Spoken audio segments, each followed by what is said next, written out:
Special ఎడిషన్లో వచ్చినటువంటి today special ఈరోజు మరి మాటలతో మాయ చేసి దగ్గరవుతారు.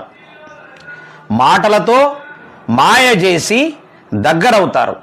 మనసులు గెలిచినట్టు నటిస్తారు. అవసరం తీర్చుకునే వరకు మన వాళ్ళలా కనిపిస్తారు. సహాయం చేస్తామని హామీలు ఇస్తారు.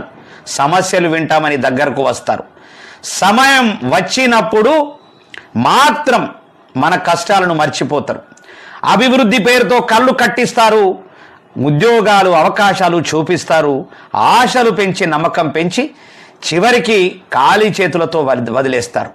పథకాల పేరుతో ఆశలు పెడతారు. పేర్లు నమోదు చేసి మరి తిరుగులాడిస్తారు. చివరికి లాభం ఎవరికో వెళ్ళిపోతే మనం మళ్ళీ అదే స్థితిలో మిగిలిపోతాం. సిఫారసు చేస్తామని దగ్గరవుతారు. అవకాశాలు ఇస్తామని నమ్మిస్తారు.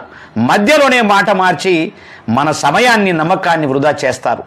సానుభూతి చూపిస్తున్నట్టే కనిపిస్తారు. కానీ లోపల లెక్కలు వేసుకుంటారు. మన బాధల్ని కూడా వారి ప్రయోజనాలకే వాడుకుంటారు.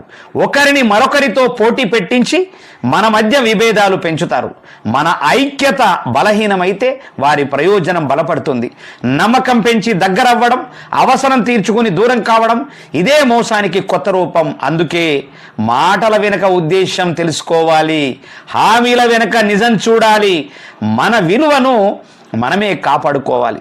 నమ్మకం ఇవ్వడం తప్పు కాదు, కానీ అర్హత లేని వారికి ఇవ్వడం మన బాధలకు మూలమవుతుంది. ఇది నేడు ప్రజల నమ్మకంతో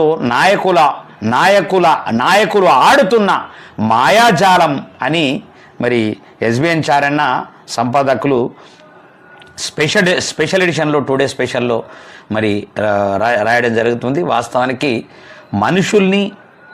మనుషులు చాలా భయంకరంగా మోసం చేస్తున్నారు. నమ్మకం అనేటటువంటిది ఈ కాలంలో ఇప్పుడున్నటువంటి పరిస్థితులలో నమ్మకం అనేటటువంటిది నమ్మకము అనేటటువంటిది మర్చిపోవాలి మనం.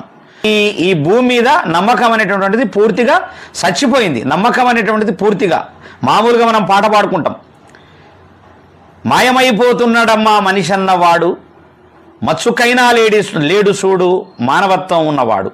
నుటికో కోటికో ఒక్కడు యాడ ఉన్నాడో కానీ కంటికి కనరాడు. మరి